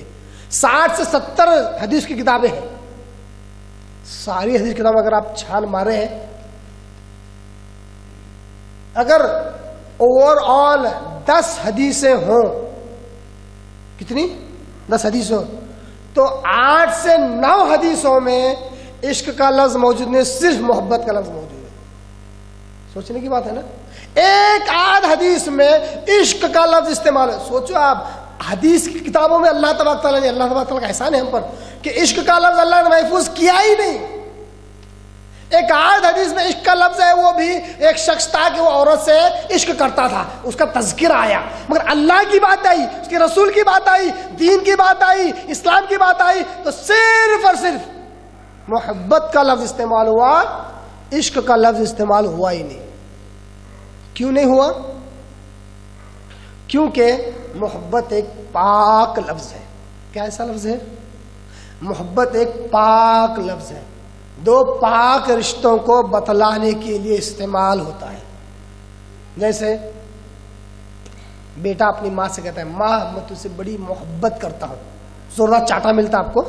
محبت کرتا، چاٹا ملتا، تھپڑ ملتا ماں کی طرف سے. بہن میں تجھ سے بہت زیادہ محبت کرتا ہوں.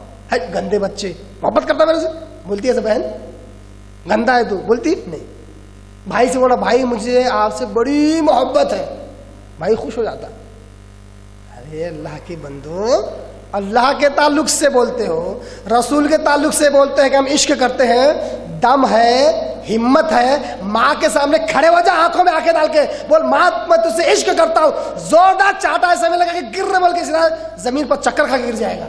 ماں سے عشق کرے گا؟ ماں سے عشق لڑائے گا؟ ماں سے عشق لڑائے گا؟ بہن سے بول، میں تجھے عشق کرتا. کیوں ماں اور بہن کا کیوں نہیں استعمال کر رہا؟ کیونکہ یہ پاک رشتہ ہے، یہاں پر یہ ناجائز ورڈ استعمال نہیں ہو سکتا. کیونکہ عشق کا لفظ ناجائز رشتے کو بتلانے کے لیے، دو غیر محروموں کے درمیان رشتے کو بتلانے کے لیے عشق کا لفظ استعمال ہوتا ہے. اگر یہ اردو کے اعتبار سے تم استعمال کرو گے تو اس کو کچھ بھی معنی نکلیں گے. یہ عربی لفظ ہے، عربستان والے اس کو جس طرح استعمال کرتے تھے اسی طرح ہم کو استعمال کریں. آج اردو کی کوئی ڈکشنری آپ اٹھا کے دیکھیں گے، فہرست اللغات، یہ عربی کی اردو جو باتیں بنی ہوئی ہے اس میں اگر اٹھا کے دیکھیں گے تو اس میں ملے گا عشق کا مطلب محبت.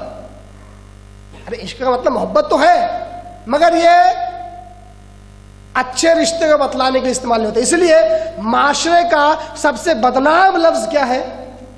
عشق ہے نا. اس لیے لڑکا بولتا ہے نا، مجھے جو محبت ہے تم سے وہ سیدھی سادھی پاک محبت ہے، تو سمجھ میں آتی بات. عشق ہے بولتے ہی کچھ تو لفڑا ہے نا، کچھ تو لفڑا ہے اس میں، کیونکہ یہ معاشرے کا سب سے بدنام لفظ ہے.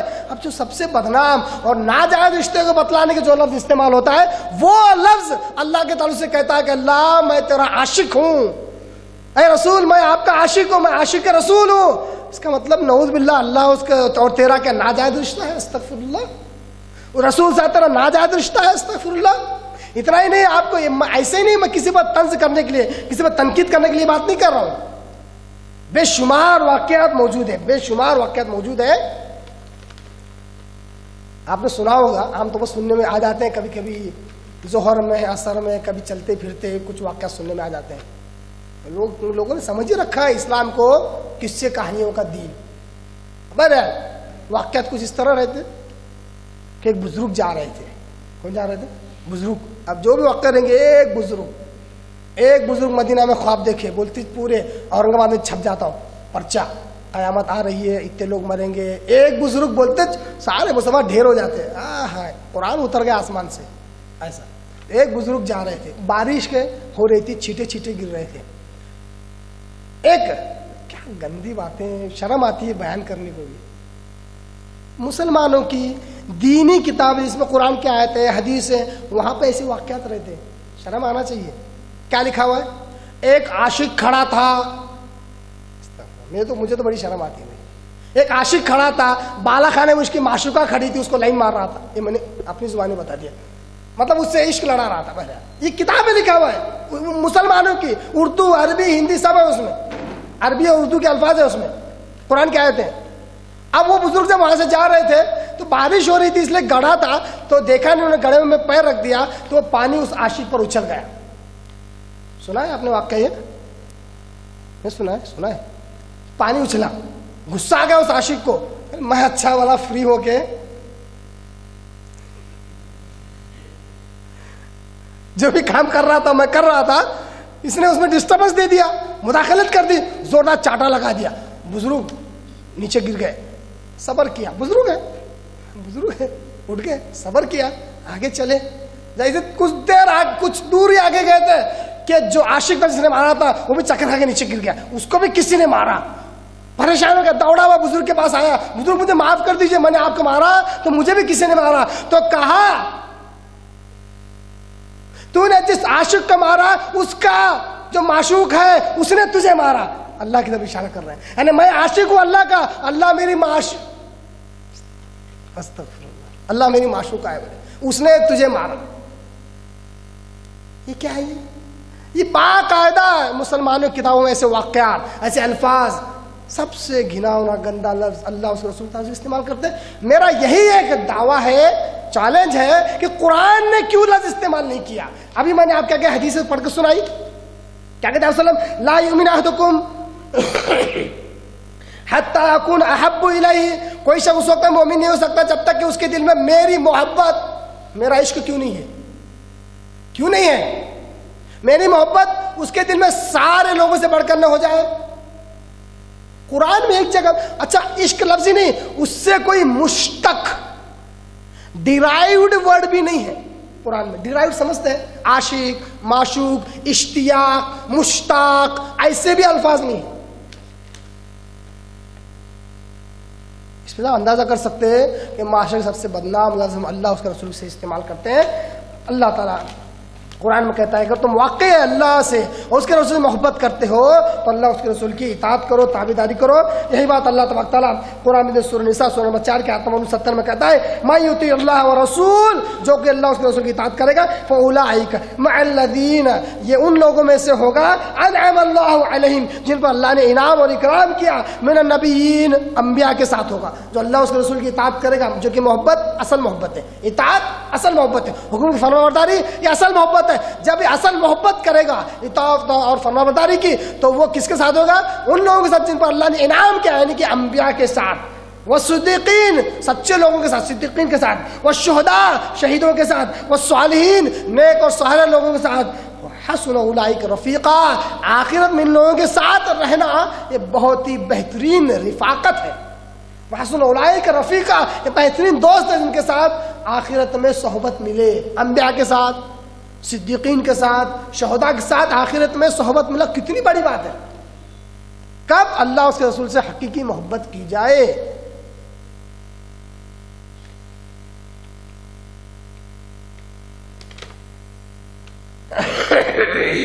آئیے آپ صلی اللہ سے محبت کیسی ہو,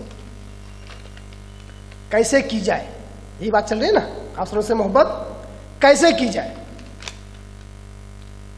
آج ہم کیا کرتے ہیں دین کے معاملے میں, اللہ کے رسول کے معاملے میں بہت سوچتے ہیں, اتنا سوچتے ہیں کہ بولے کہ یہ ذرا پڑھ لو 2 رکعت, یہ ذرا سا کر لو, اتنا ذکر کر لو, یہ کام کر لو, ذرا سا صدقہ دے دو, زکوٰۃ.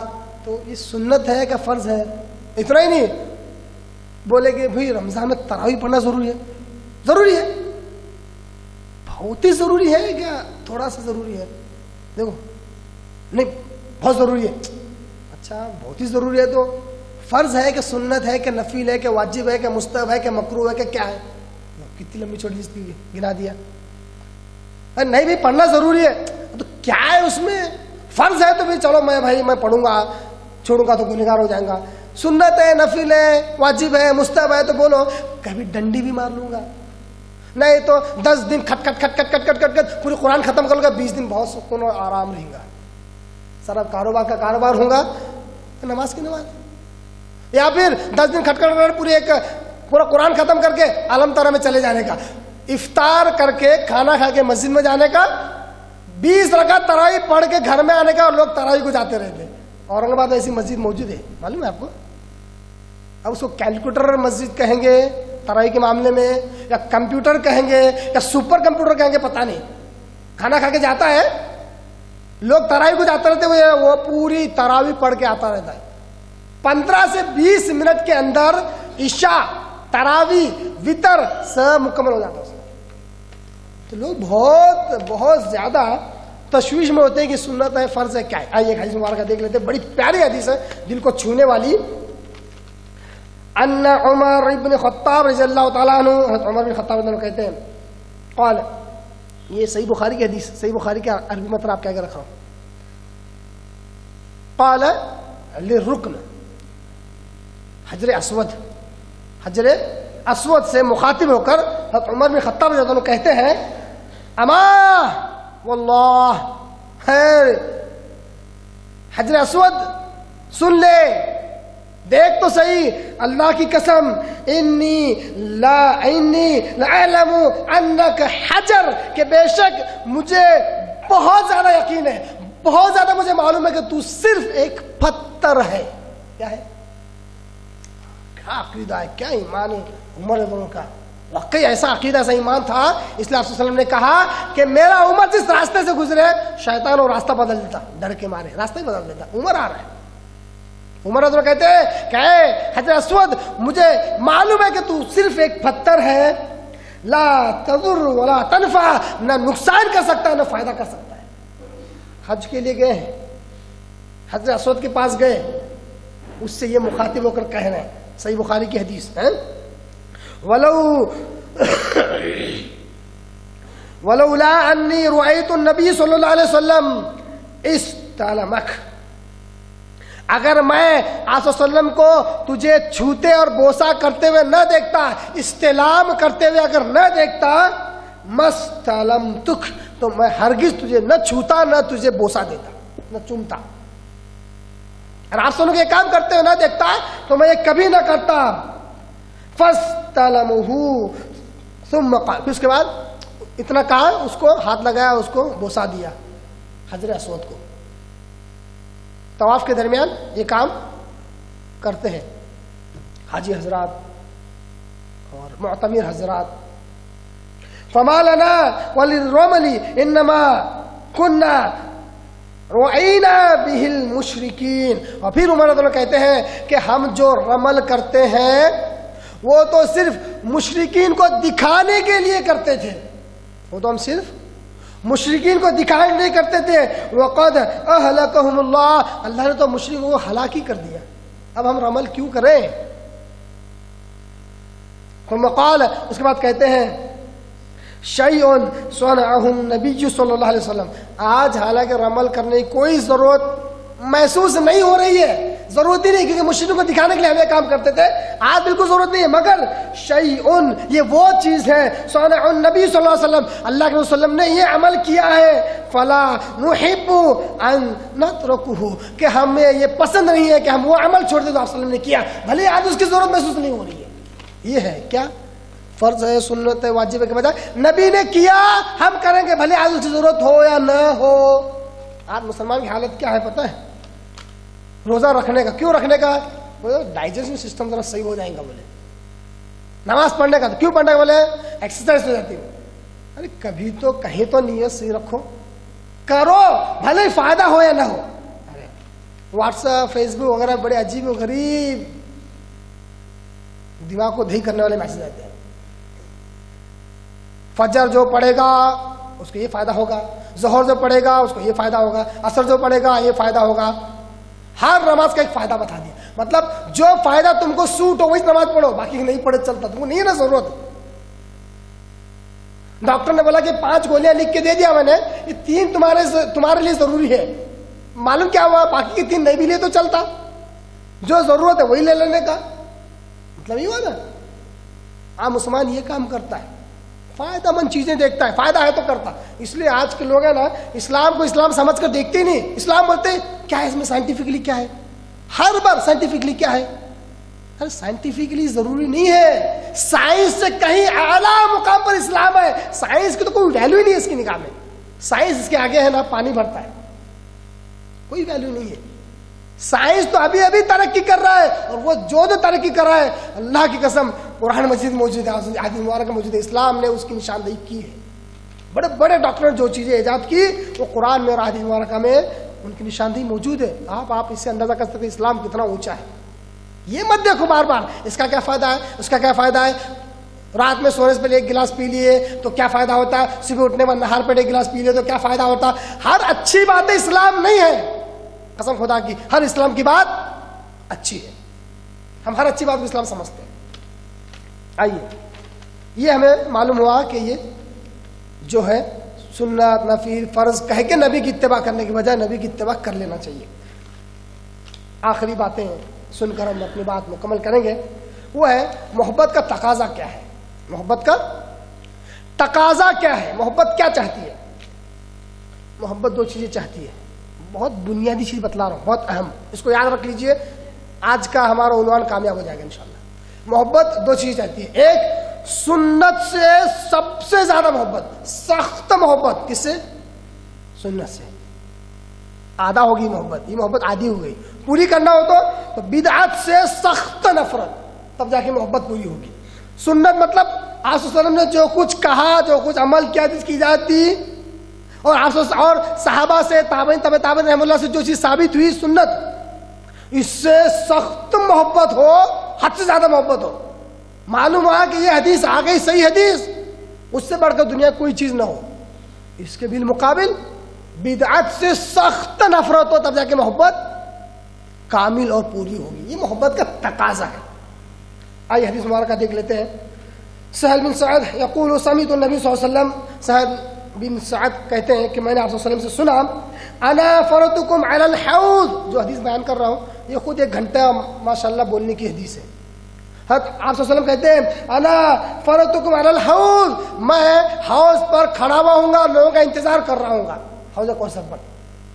فمن وردہ شرب منہ, جو کہ میرے پاس آئے گا مجھ سے حوض کوثر سے پانی پیتا جائے گا. ومن شرب منہ, جو کوئی حوض کوثر سے پانی پی لے گا, لم یظمأ بعدہ ابدا, اس کے بعد کبھی پیاسا نہ ہوگا. کیوں؟ حوض کوثر میں جنت کا پانی ہے. جنت کا پانی جو شخص ایک بار پی لیتا ہے کبھی پیاس نہیں لگتی, کیونکہ پیاس بھی ایک کیا ہے, کمزوری ہے. جنتی میں یہ کمزوری نہیں ہوگی, ساری کمزوری سے پاک ہوگا. تو آپ نے کہتے جو میرے پاس حوض کوثر سے میرے ہاتھوں سے یہ جام پی لے گا, حوض کوثر پانی پی لے گا, کبھی وہ پیاسا نہ ہوگا. لا یرد علی اقوام, آپ سلام کہتے ہیں دیکھو آپ آخرت کا نقشہ کھینچو, بات لمبی ہو رہی ہے مگر بات کو آپ سکون اور غور سے سنیں گے تو انشاءاللہ صحیح علم آئے گا. آخرت کا منظر اپنے ذہن میں رکھو. آپ سلام حوض کوثر پر کھڑے ہیں, سب کو پانی دے رہے ہیں, آب کوثر دے رہے ہیں, لوگ آ رہے ہیں آپ سے پیتے جا رہے ہیں, لوگ آ رہے ہیں, خوب بھیڑ ہے, آپ سے پیتے جا رہے ہیں. آپ سب کہتے ہیں کہ ایک قوم میرے پاس آئے گی, گروہ میرے پاس آئے گا. لا یرد علی اقوام, میرے پاس ایک قوم آئے گی, گروہ آئے گا. اعرفہم ویعرفونی, میں انہیں پہچان لوں گا اور وہ مجھے پہچان لیں گے. مطلب وہ میرے ہی امتی ہوں گے. موسیٰ علیہ السلام, عیسیٰ علیہ السلام نہیں, میرے امتی ہوں گے, میں انہیں پہچانوں گا اعضائے وضو کے چمکنے کی وجہ سے. دوسری حدیث میں آئے وضو کرنے کی وجہ سے چہرہ ہاتھ وغیرہ چمکیں گے اس وقت مسلمانوں کے, مومنوں کے. آنسو وہ دیکھ کر پہچان لیں گے, اور امتی بھی اپنے نبی کو پہچان لیں گے. یہ حوض کوثر پر کھڑے ہیں, کوئی اور نہیں کھڑا رہنے والا. ثم یحال بینی وبینہم, فوراً فرشتے ان کے میرے درمیان کھڑے ہو جائیں گے. فرشتے وہاں کے متوع, وہاں کی پولیس ان کے, آپ سب لوگ کہتے ہیں ان کے میرے درمیان کھڑے ہو جائیں گے, حائر ہو جائیں گے. قال, میں فرشتوں سے کہوں گا انہم منی, ارے یہ تو میرے امتی ہیں, انہیں آنے دو میرے پاس, میرے ہاتھ سے جامع کوثر پینے دو, جنت کا پانی, جنت کی نہر کا پانی انہیں پینے دو, یہ تو میرے لوگ ہیں, میرے امتی. کتنی محبت سے بولے آپ سب, انہم منی, ارے یہ تو مجھ سے ہے, یہ تو میری امتی ہے, آنے دو ان کو. یقال, آپ سلام سے کہا جائے گا انک لا تدری, اے محمد صلی اللہ علیہ وسلم آپ کو نہیں معلوم ہے. میں ترجمہ کر رہا ہوں, کیا بولے فرشتے, آپ کو نہیں معلوم ہے, انک لا تدری ما بدلوا بعدک, کہ آپ کے دنیا سے چلے جانے کے بعد انہوں نے دین میں کیا کیا گل چھرے اڑائے, دین میں کیا کیا بدعتیں ایجاد کیے, دین میں کیا کیا نئے نئے چیزیں ایجاد کیے, یہ آپ کو نہیں پتا ہے. بدعتی لوگ ہیں یہ, دین میں اپنی طرف سے اتباع سبحان اللہ پڑھ لو تو یہ ہو جائے گا, اتباع الحمدللہ پڑھ لے تو یہ ہو جائے گا, اور کیا آیت کریمہ 1 لاکھ اور پڑھ لے تو ساری مصیبتیں دور ہو جائیں گی. یا کوئی پڑھنے سے دماغ تیز ہوگا، یا نور پڑھنے سے آنکھوں کا نور بڑھ جائے گا، اتنی مرتبہ یا ہاتھی یا سمی پڑھو تو ایسے ایسے کام ہو جائیں گے، اتنی مرتبہ پڑھو تو ہوا میں اڑنا شروع ہو جائیں گے، اتنی مرتبہ پڑھو تو فلاں مصیبت دور ہو جائے گی، ایسا پڑھے تو آنے والی مصیبت ختم ہو جائے گی. یہ پڑھ کر اگر بادشاہ کے پاس چلے گئے تو بادشاہ کے دل میں ہیبت آ جائے گی. یہ ایسے بدعتی لوگ تھے. آپ کے جانے کے بعد آپ کے دین میں انہوں نے بدعتیں ایجاد کر دی. آپ کو نہیں معلوم ہے، حدیث کے ٹکڑے سے معلوم ہوا کہ نبی کو علم غیب نہیں ہے. آپ صلی اللہ علیہ وسلم کے دنیا سے جانے کے بعد دنیا کسی نہیں سمجھ میں آتی ہے، ورنہ فرشتے انفارم نہیں کرتے، علم نہیں دیتے. آپ کو نہیں معلوم ہے، انک لا تدری، آپ کو نہیں معلوم ہے محمد صلی اللہ علیہ وسلم آپ کے جانے بعد انہوں نے دین میں بدعتیں ایجاد کر دی تھی. دین کا آپ کے دین کو بدل دیا تھا. ما بدلوا بعدک، جو کچھ انہوں نے بدلا ہے آپ کو نہیں پتا ہے. اب وہ بھی نبی ہے جس دین کے لیے انہوں نے اتنے زخم کھائے کہ پیروں تو خون آ گیا، چپل خون کی وجہ سے پیر میں چپک جاتے تھے، پھر اپنی قوم کو بددعا نہیں کی. ایسے نبی جو دین کے لیے اتنی عرق ریزی کے ساتھ محنت کی، 23 سال ان کے درمیان ڈالے.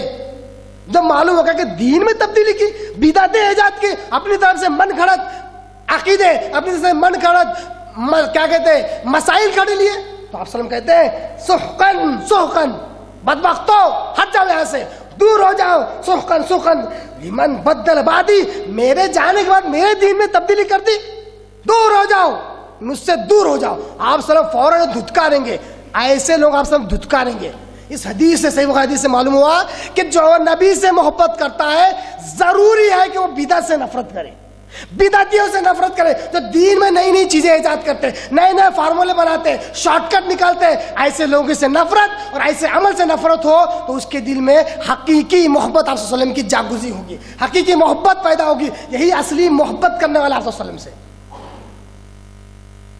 ایک نہیں، دو نہیں، 24 گھنٹے میں ان گنت بے شمار، اور مہینے کے اعتبار سے، دن کے اعتبار سے، ہفتے کے اعتبار سے بے شمار بدعتیں آج مسلمانوں میں رائج ہیں. بے شمار بدعتیں، کتنی بے شمار بدعتیں. جب مثال کے طور پر آپ کے آگے ایک باقاعدہ کھلی آنکھوں سے نظر آنے والی، پھر بھی اندھے لوگ نہیں دیکھتے ہیں. اسلام میں صرف اور صرف ایک ہی رات ایسی ہے جو جاگنے کی ہے، جو کہ رمضان میں آتی ہے، شب قدر. کتنی راتیں جاگنے کی؟ ایک ہی ایک رات ہے. اب مسلمان کتنی راتیں جاگتے ہیں؟ 3 نورانی راتیں. چھوٹی سی کتاب ملے گی، 3 نورانی راتیں. اب پوچھو یہ کہاں سے آیا؟ آپ صلی اللہ علیہ وسلم نے جاگے کبھی؟ صحابہ نے جاگے؟ یہ دین میں نیا کام کیوں نکالا؟ عبادت کرنا تو ہر روز تہجد میں اٹھتے، ہر روز عبادت کرتے، پوری رات جاگتے. لوگوں کو کیوں سکھایا دین کے نام پر؟ کیوں سکھایا؟ بہت بڑی چیز رکھ رہا ہوں جو کھلے آنکھوں سے نظر آئے گی، آپ کو سمجھ میں آئے گا کہ دین نہیں ہے، پھر بھی لوگ اس پر عمل کر رہے ہیں. اور اتنا ہی نہیں، بے غیرتی اتنی کہ وہ قرآن کی آیت جو شب قدر کی فضیلت کے تعلق سے شب برات کی فضیلت کو پیش کرتے ہیں. ارے ذری تو عقل استعمال کرو. تم اگر علم والے ہو تو بالمقابل دنیا میں پورے جہلا نہیں بھرے ہوئے. کئی لوگ ایسے جو قرآن کو جانتے ہیں، حدیث مبارکہ کو جانتے ہیں، قرآن حدیث ہی ان کا سب کچھ ہے. لوگوں کو بیوقوف نہ بناؤ. اس کے بعد آخری حدیث ایک اور دیکھ لیتے ہیں کہ سنن ترمذی کی، اخبرنی ابو صخر حدثني نافع نے کہا ان ابن عمر جاءه، ابن عمر رضی اللہ کے پاس ایک شخص ہے، رجل فقال، اس نے کہا ان فلانا، آخری حدیث جو آپ کے آگے رکھ رہا ہوں، ان فلانا یقرأ علیک السلام، اے ابن عمر رضی اللہ عنہ، آپ پر فلاں شخص سلام کہتا ہے، آپ کو سلام کہا اس نے. فقال له عمر، ابن عمر رضی اللہ عنہ نے اس کو دیکھ کر کہا انه بلغنی انه قد احدث، مجھے یہ خبر پہنچی ہے کہ جس کا سلام تو لے کر آیا ہے وہ دین میں نئی نئی چیزیں ایجاد کرتا ہے، بدعتی ہے. وہ نئے نئے شارٹ کٹ فارمولے چٹکلے لوگوں کو دیتا رہتا ہے. مجھے یہ خبر پہنچی ہے کہ وہ دین میں کتاب و سنت کے بجائے من گھڑت باتیں لوگوں کو سکھاتا رہتا ہے، خود بھی عمل کرتا رہتا ہے. فَإِنْ كَانَ قَدْ أَحْدَثَ، اگر وہ ایسا کرتا ہے فَلَا تُقْرِئُهُ مِنِّي السَّلَامَ، تو اس تک میرا سلام بھی نہ پہنچانا. بدعت سے بدعتی سے اتنی نفرت ہو، معلوم ہو جائے کہ فلاں بدعت کرتا ہے، بدعتی ہے، تو بدعتی سے اور بدعت سے اتنی نفرت ہو کہ سلام کا جواب بھی اس کو نہیں دے رہا۔ ابن عمر رضی اللہ عنہ، تو جو سنت سے محبت کرتا ہے ضروری ہے کہ بدعت سے نفرت کرے۔ معلوم ہو جائے کہ بدعت ہے، بدعت کیسے معلوم ہوگا؟ بہت آسان ہے، بدعت ہے بول کیسے معلوم ہوگا؟ جس کا ثبوت نہ قرآن میں ہے نہ حدیث مبارکہ میں ہے۔ نہیں ہے، شاید ہوں گا بول کے جینا نہیں، شاید ہوں گا بول کے یقین نہیں کرنا، نہیں ہے مطلب بدعت ہے۔ کیا ہوں گا؟ 1 سال تک تم غلط رہیں گے کہ تم جو سنت تھی اس کو بدعت سمجھ رہے تھے، جب اللہ تبارک تعالیٰ تمہاری نیت کے حساب سے بہت جلد سنت ہوگی، سنت بتلائے گا، مگر فی الوقت بدعت سے نفرت کرنی ضروری ہے۔ اسی وجہ سے کلمہ توحید سے جو سب سے زبردست نصیحت ہمیں ملتی ہے وہ 2 ہی باتوں کو ملتی ہے، لا الہ الا اللہ، یہ چاہتا ہے کہ اللہ کے سوا کوئی معبود نہیں ہے، اس کے ساتھ کسی کو شریک نہ کیا جائے، توحید سے حد سے زیادہ محبت اور شرک سے حد سے زیادہ نفرت۔